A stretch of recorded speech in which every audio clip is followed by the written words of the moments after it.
सरस्वती नमस्तुभ्यं वरदे कामरूपिणी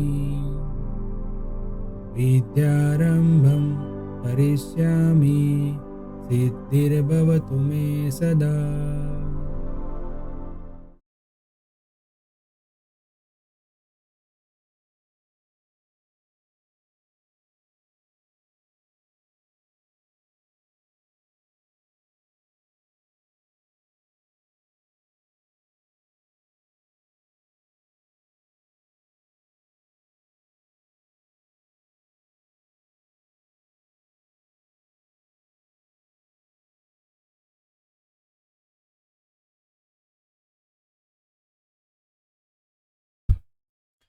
hello friends, welcome to Mantra e learning.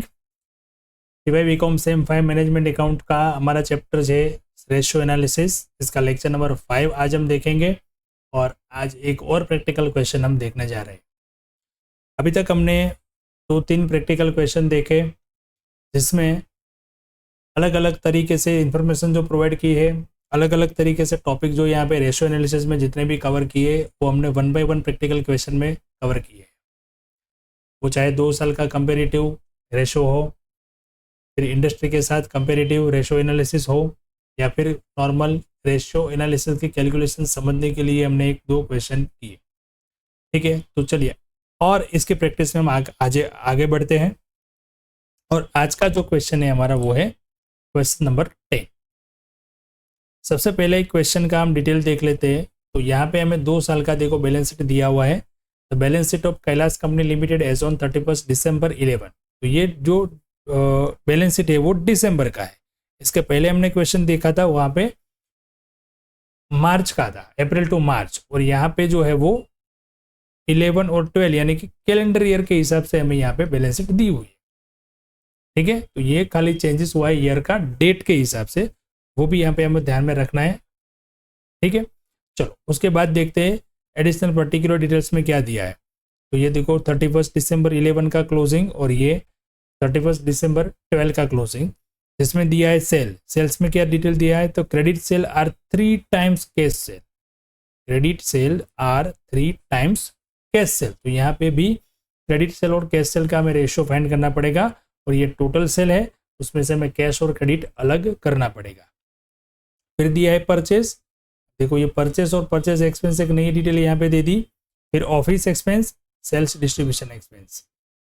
The book value of stock on 31/12/10 यानी कि ओपनिंग स्टॉक 2011 के ईयर का was 80,000 and its market value is 70,000। देखो यहाँ पे 2 हमें वैल्यू दी है, ये भी एक इंपॉर्टेंट डिटेल है, वो क्वेश्चन में हम सोल्व करते टाइम देखेंगे क्या इंपॉर्टेंट है ये। फिर find out the following ratio on the basis of above information. अब हमें 6 रेशियो दिए वो फाइंड करने हैं। हम जो रेशियो फाइंड करने हैं उसकी पहले हमें जो डिटेल प्रोवाइड की है उसमें से हमें मिल जाती है डायरेक्ट, या फिर कोई कैलकुलेशन करनी पड़ेगी, वो पहले हम डिसाइड करते हैं, वो देखते हैं। ठीक है, चलिए तो सबसे पहला कौन सा रेशियो है, ग्रॉस प्रॉफिट रेशियो। अब ग्रॉस प्रॉफिट के लिए हमें क्या चाहिए, gross profit divided by sales into 100। तो ग्रॉस प्रॉफिट यहाँ पे दिया है कहीं पे, नो। तो सबसे पहले तो ग्रॉस प्रॉफिट फाइंड करना पड़ेगा। उसके लिए क्या क्या इन्फॉर्मेशन प्रोवाइड की है तो वो देखते हैं। ग्रॉस प्रॉफिट की जो सब फॉर्मूला थी वो सोचते हैं। या तो देखो ग्रॉस प्रॉफिट के लिए हमें परसेंटेज दिए होने चाहिए, या फिर कॉस्ट ऑफ गुड सेल की इन्फॉर्मेशन दी होनी चाहिए। तो यहाँ पे कॉस्ट ऑफ गुड सेल हमें नहीं दी है, खाली सेल्स दिया हुआ है, नहीं ग्रॉस प्रॉफिट का रेशियो दिया है, सॉरी परसेंटेज दिए हुए हैं, वो तो हमें फाइंड करना है। तो देखो परचेस एक्सपेंस ये दोनों चीज है, वहां से हमें फाइंड करनी पड़ेगी कॉस्ट ऑफ गुड सेल, क्योंकि कॉस्ट ऑफ गुड सेल की एक और फॉर्मूला थी जो है opening stock plus purchase expense minus closing stock, ये होता है कॉस्ट ऑफ गुड सेल, बराबर। तो इस फॉर्मूला का यूज करके हम यहाँ पे cost of good sale find करेंगे, फिर ग्रॉस प्रॉफिट मिलेगा। ओके, नेट प्रॉफिट रेशियो के लिए नेट प्रॉफिट चाहिए, और भी आफ्टर टैक्स, तो वो भी यहाँ पे हम फाइंड करना पड़ेगा। यहाँ पे उसकी कोई डिटेल हमें यहाँ पे देखो नेट प्रॉफिट दिया नहीं है। इसके पहले जो क्वेश्चन हमने किया था इसके पहले के लेक्चर में, वहाँ पे नेट प्रॉफिट दिया था, खाली इंटरेस्ट का हमें एडजस्टमेंट करना था, वो हमने कर दिया था। बट यहाँ पे तो कोई नेट प्रॉफिट की डिटेल ही नहीं है। उसके रेशियो की कैलकुलेशन के टाइम पे हम देखेंगे किस तरीके से करते हैं। लिक्विडिटी रेशियो एक नया रेशियो यहाँ पे दिया है जो अभी तक के क्वेश्चन हमने नहीं फाइंड किया है। लिक्विडिटी रेशियो मतलब liquid asset divide by liquid liability. Return on employed capital, ये भी एक नया रेशियो है, वो भी कैलकुलेशन को हम देखेंगे। बट इसके लिए जो भी ज़रूरत चीज़ें हैं वो हमें यहाँ पे बैलेंस शीट में दी हुई है। लिक्विडिटी रेशियो के लिए भी दी हुई है। स्टॉक रेशियो यानी कि स्टॉक टर्नओवर, स्टॉक के लिए ओपनिंग स्टॉक क्लोजिंग स्टॉक दिया है। कॉस्ट ऑफ गुड सेल हमें फाइंड करनी है। डेटर्स के लिए क्रेडिट सेल चाहिए और बिल्स रिसीवेबल और डेटर्स की वैल्यू चाहिए, वो हमें यहाँ पे प्रोवाइड की हुई। ओके, तो चलिए कैलकुलेशन अब हम स्टार्ट करते हैं। इस कैलकुलेशन स्टार्ट करने से पहले हमने वो सब चीज़ें देख ली जो हमें फाइंड करनी थी, यानी कि क्रेडिट सेल कैश सेल हमें फाइंड करना है, ग्रॉस प्रॉफिट फाइंड करना है, प्रॉफिट नहीं दिया है वो प्रॉफिट भी हमें फाइंड करना है, और फिर liquid asset liquid liability find करना है, कैपिटल एम्प्लॉयड कैलकुलेशन करनी है, एवरेज स्टॉक का कैलकुलेशन करना है। फिर उसके बाद हम रेशियोज की कैलकुलेशन कर सकते हैं। दो चीज़ों से मतलब दो मेथड से हम ये कैलकुलेशन कर सकते हैं रेशियोज की। ये आप पहले जो भी चीज़ें हैं वो सब आप पहले एक बार फाइंड कर लो, कैलकुलेट कर लो, फिर रेशियोज की फॉर्मूला में अंदर वो अप्लाई करो। दूसरी मेथड ये है कि आप रेशियोज फाइंड करते जाओ, जहाँ पे जो रेशियो में आपको जो डिटेल चाहिए वो वहीं पे आप कैलकुलेट कर लो। दोनों मेथड से आप कर सकते हो। मैंने दोनों मेथड से क्वेश्चन करा है बराबर, पर मुझे ये ईजी लगता है कि पहले हम जो भी है वो मिसिंग जो है वो फाइंड कर लेते हैं, ताकि हमारे दिमाग के अंदर फॉर्मूलाज भी एक बार आ जाए कि भाई मुझे ये रेशियो के लिए यही फॉर्मूला यूज़ करनी है, फॉर्मूला हमें याद है, फॉर्मूला के हिसाब से हम सारी जो डिटेल प्रोवाइड की है वहाँ से हम पहले वो निकाल लेंगे कि मुझे कौन सी वैल्यू फाइंड करनी है, जो मुझे नहीं दी है वो मुझे कैलकुलेट करनी है। पहले वो कैलकुलेशन कर लेते हैं, उसके बाद सीधा फॉर्मूला लिखना है और उसमें अप्लाई करना है। ठीक है, तो इस तरीके से हम आगे बढ़ते हैं। चलिए नेक्स्ट अभी हम जो भी है यहाँ पे देखेंगे कैलकुलेशन। तो सबसे पहले तो कैलकुलेशन करेंगे हम सेल्स की, बराबर है। तो सेल्स का रेशियो देखो यहाँ पे 3:1 आता है, बराबर। अब कैसे 3:1 आता है, देखते हैं कैसे 3:1 आता है। जो इन्फॉर्मेशन प्रोवाइड की थी उसको ध्यान से देखें आप, तो उसमें बताया था हमें credit sale are 3 times cash sale, credit sale are 3 times cash sale. मतलब ये जो डिटेल हमें दी थी वो डिटेल ऐसी है, क्रेडिट सेल्स जो है is equal to 3 times of cash sale. समझ में आया? अभी थोड़ा भी मैंने खाली यहाँ पे इक्वल टू डाल दिया तो इन्फॉर्मेशन समझने में इजी हो गई। Credit sale is equal to 3 times of cash sale, मतलब क्रेडिट सेल जो है वो कैश सेल का 3 टाइम्स है, 3 गुना है। अब क्रेडिट सेल का बेस किस पे चला गया? कैश सेल पे। तो हमें सपोज करके क्या एज्यूम करना पड़ेगा, सपोज मान लो कि कैश सेल जो है वो कितना है 1, सो क्रेडिट सेल कितना हो जाएगा, सो क्रेडिट सेल इसका 3 गुना है तो 3 हो जाएगा। तो कैश और क्रेडिट का रेशियो क्या बन गया 1:3। अब मैं इसको क्रेडिट सेल और कैश सेल का रेशियो बोलूँ तो 3:1 हो जाएगा, क्योंकि क्रेडिट का पार्ट है 3 और कैश का पार्ट है 1। दोनों तरीके से हम रेशियो बोल सकते हैं। मुझे पहले क्रेडिट फाइंड करना है तो मैं क्रेडिट का रेशियो लिखूंगा 3:1, और मुझे पहले कैश फाइंड करना है तो वो कैश में 1:3 लिखूंगा। तो देखो यहाँ पे 3/4 आ गया पार्ट क्रेडिट का, और कैश का पार्ट आ गया 1:1/4। तो टोटल सेल्स था यहाँ पे जो हमें दिया गया था वो उसको हम डिवाइड कर लेते हैं। 2,40,000 और 420 वो दोनों को हमने दोनों साल के लिए बाइफरकेट कर दिया, तो यहाँ पे हमें टोटल सेल्स मिल गया, और सॉरी क्रेडिट और कैश सेल मिल गया। इस तरीके से कैश और कितना क्रेडिट था वो फाइंड कर लिया। नेक्स्ट सेकंड जो इन्फॉर्मेशन थी वो हमारे लिए थी कॉस्ट ऑफ गुड सेल की, तो उसकी फॉर्मूला हम यहाँ पे यूज करेंगे। Opening stock plus purchase expense minus कर देंगे उसमें से क्लोजिंग स्टॉक, तो ये आ गई कॉस्ट ऑफ गुड सेल। अब देखो ये जो स्टॉक है वो बहुत इंपॉर्टेंट है यहाँ पे। सबसे पहले 2011 का ओपनिंग स्टॉक कैसे लिया आपने, तो यहाँ पे दिया था, देखो, book value of stock on 31 December 10 was 80,000 and market value 70,000। ये ओपनिंग स्टॉक है 2011 के ईयर का। तो स्टॉक में हमेशा हमारा रूल्स रहा है जो वैल्यू कम है वो हम लेते हैं, विच एवर इज लोअर। तो यहाँ पे मार्केट वैल्यू 70,000 है तो वो हम लेंगे, इसलिए हमने यहाँ पे 2011 का जो है वो ओपनिंग स्टॉक लिखा 70,000। अब 2012 का ओपनिंग स्टॉक तो हमें दिया नहीं था, बट यहाँ पे जो बैलेंस शीट दी है वो 11 का जो क्लोजिंग स्टॉक है ये 90,000, वो हो जाएगा 12 के लिए ओपनिंग स्टॉक, और 12 का क्लोजिंग तो हमें दिया ही है।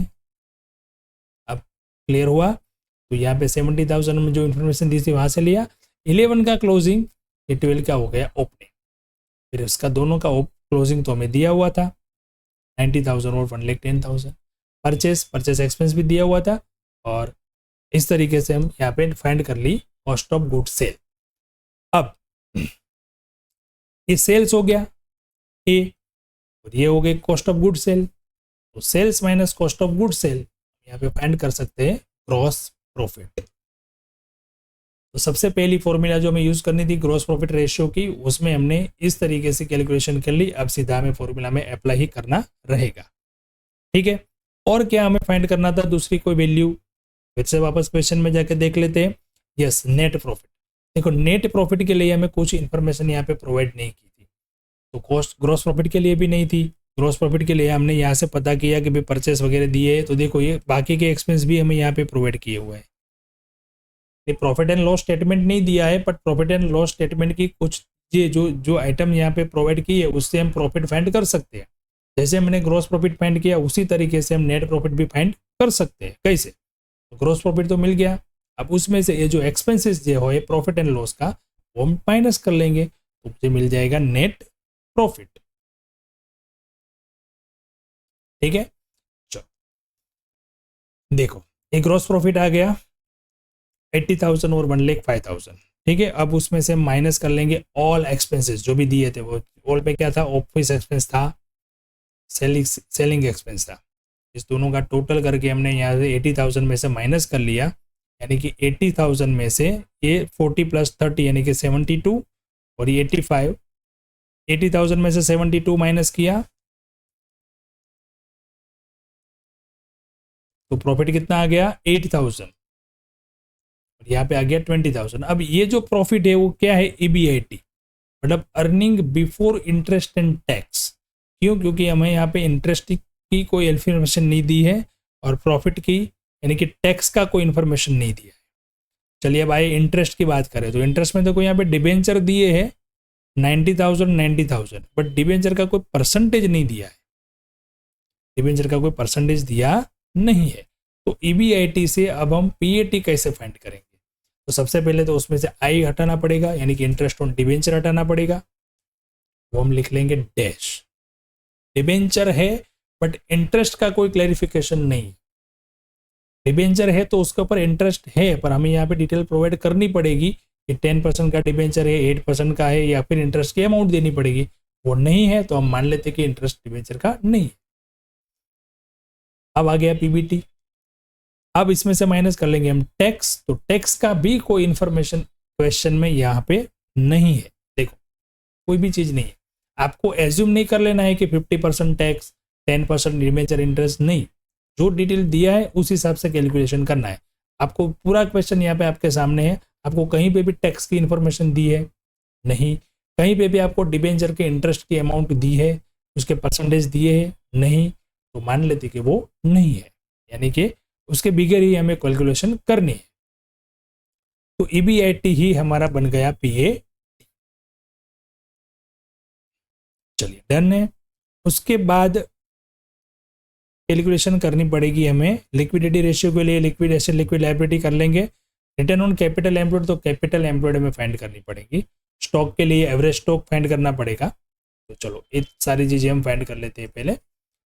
तो नेक्स्ट आता है हमारा capital employed, sorry liquid asset and liquid liability. तो लिक्विड एसेट में स्टॉक के सिवाय जो भी करंट एसेट है वो आएगी, स्टॉक नहीं आएगा, without stock. Debtors, bills receivable, bank और प्रीपेड एक्सपेंस। आप देख सकते हैं बैलेंस शीट में जाके भी इतनी ही एसेट आएगी। देखो, debtors, bills, bank, prepaid expense. Preliminary expense वो 50 डेज एसेट है, स्टॉक लिक्विड एसेट में आता नहीं है। अब यहाँ पे क्रेडिटर्स आएगा, प्रपोज डिविडेंड आएगा और प्रोविजन फॉर टैक्स आएगा, ठीक है, लायबिलिटी के लिए।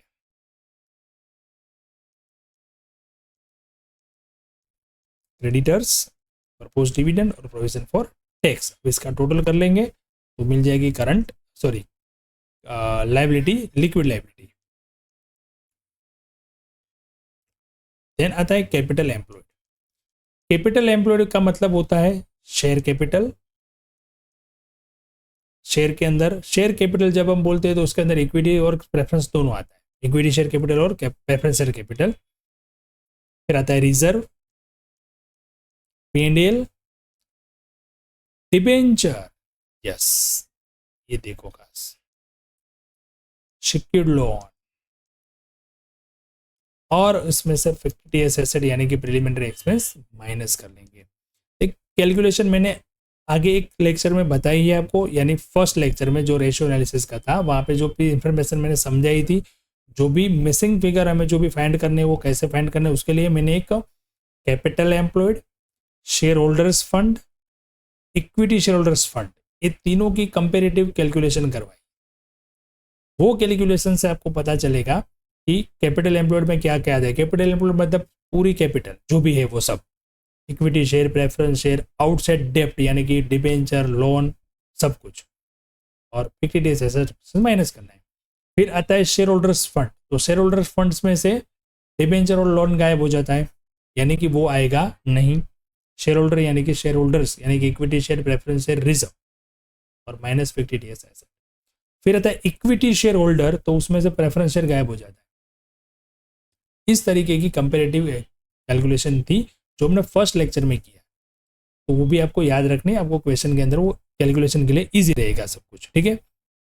नेक्स्ट आता है ओपनिंग स्टॉक, हमारा था वो प्लस क्लोजिंग स्टॉक, और उसी हिसाब से हम कर लेंगे एवरेज स्टॉक।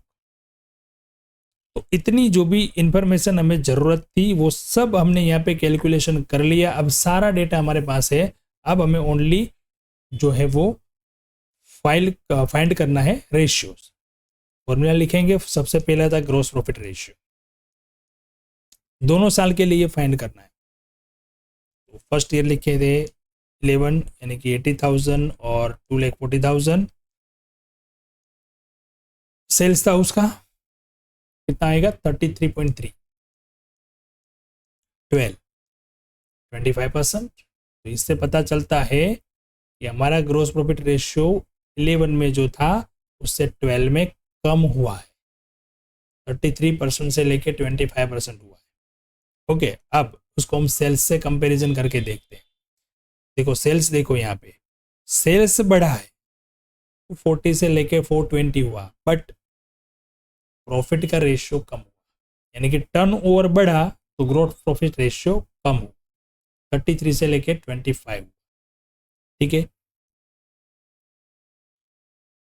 ये अभी खाली जानकारी ही मिलती है, हमें क्या मिलता है वो खाली देखना है आपको कि इसके हम कंपैरिजन करके क्या क्या डिसीजन ले सकते हैं। पीएटी मतलब प्रॉफिट आफ्टर टैक्स और सेल्स, तो 11 का पीएटी 8,000 था, 3.33 आया, फिर 12 का था 20,000, 4.76। अब देखो आपको पता चला यहाँ पे क्या हुआ, ग्रॉस प्रॉफिट का रेशियो भले कम हुआ बट नेट प्रॉफिट का रेशियो बढ़ा, 3 से लेके 4। ग्रॉस प्रॉफिट का रेशियो जब मिलता है ना तो उसमें से डायरेक्ट एक्सपेंसेस यानी कि परचेस के लगते जो एक्सपेंसेस है ना वो माइनस होते हैं। सेल्स में से परचेस और परचेस के एक्सपेंसेस माइनस होते हैं, वो होता है ग्रॉस प्रॉफिट का मार्जिन। और नेट प्रॉफिट का मार्जिन क्या होता है, ग्रॉस प्रॉफिट में से इनडायरेक्ट एक्सपेंस जो प्रॉफिट लॉस में हम डेबिट करते हैं वो सारे एक्सपेंसेस माइनस करके जो मिलता है वो होता है हमारा नेट प्रॉफिट। तो इनडायरेक्ट एक्सपेंसेस जो होते हैं ना, वो एक्सपेंसेस तो सेल्स हो या ना हो तो होने वाले ही है, कई एक्सपेंस उसमें है कि जो सेल्स के ऊपर डिपेंड है, बट कई एक्सपेंस ऐसे है जो सेल्स पे डिपेंड नहीं है। तो यहाँ पे मार्जिन ये बड़ा है तो ये मतलब पॉजिटिव सिचुएशन है। भले आपका ग्रॉस प्रॉफिट रेशियो कम हुआ, बट इन टर्नओवर बढ़ने से आपका नेट प्रॉफिट जो है वो उसका मार्जिन बढ़ा है, तो ये सिचुएशन सही है, पॉजिटिव है। Liquid ratio, liquid asset divided by liquid liability, yes हमने ये फाइंड कर लिया है। अब ये अमाउंट कहाँ से आ रही है वो आपको पता होनी चाहिए, क्योंकि हमने ये सब अमाउंट पहले कैलकुलेट कर रखी है। देखो liquid liability, liquid asset, liquid liability, liquid asset, liquid liability, ये सारी हमें सीधी यहाँ पे अप्लाई करनी है फॉर्मूला में। ठीक है, 11 का 1 लाख 0.69:1 आता है और 12 का आ जाता है 95.95:1। तो ये सिचुएशन भी पॉजिटिव है, ग्रोथ में जा रही है कंपनी, ये बता सकता है यहाँ से। कैसे? देखो यहाँ पे ये बोल सकते हैं हम कि 1 रुपये की एसेट के सामने हमारी लायबिलिटी जो है वो थी 0.69। यहाँ पे 1 रुपये की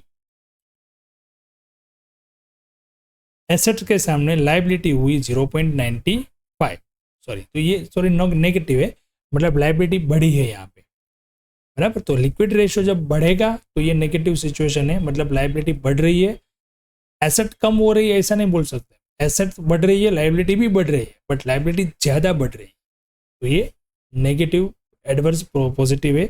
एडवर्स जो सिचुएशन है उसको हमें ध्यान में रखना चाहिए और इसमें कंट्रोल लाना चाहिए, लायबिलिटी नहीं बढ़ानी चाहिए या कम हो ऐसा कोशिश करना चाहिए।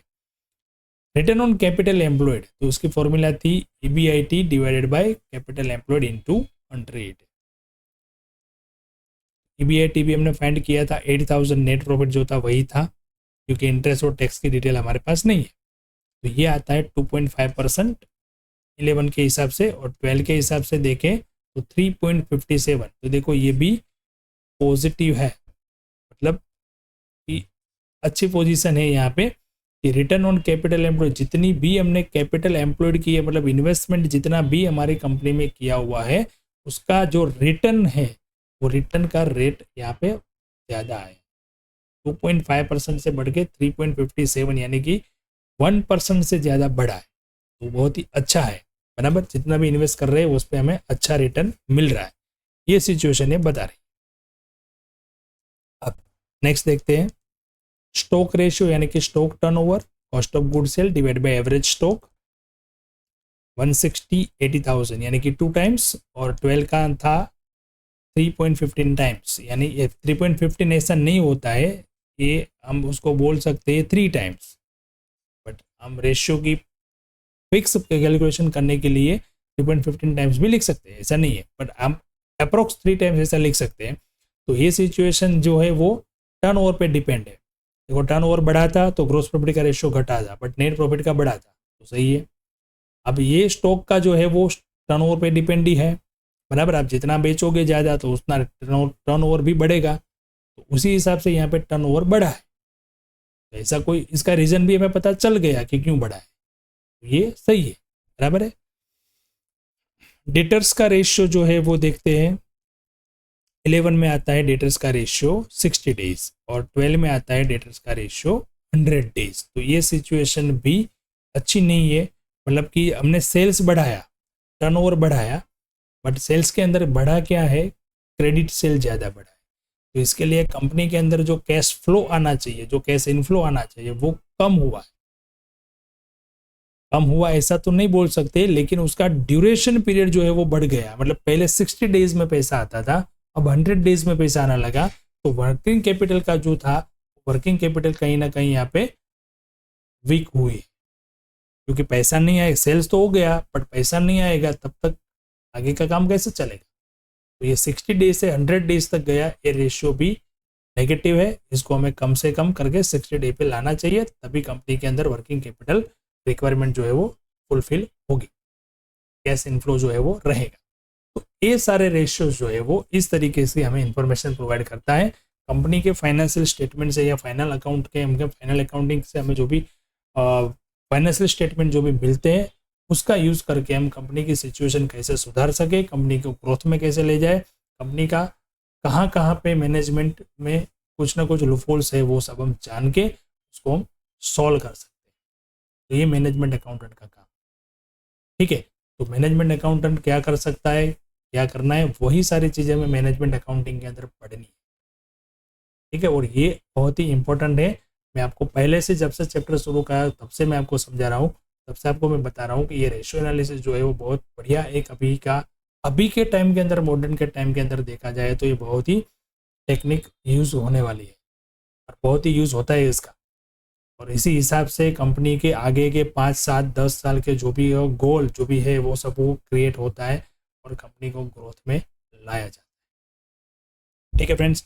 तो मिलते हैं नेक्स्ट लेक्चर में नए क्वेश्चन के साथ। तब तक के लिए आपको ऐसे ही क्वेश्चन की प्रैक्टिस करनी है और आपके लिए हम हाजिर हैं। आपको कोई भी क्वेरी है, कुछ भी है, तो आप कमेंट बॉक्स में कमेंट करके पूछ सकते हैं, ठीक है friends. Thank you and have a good day.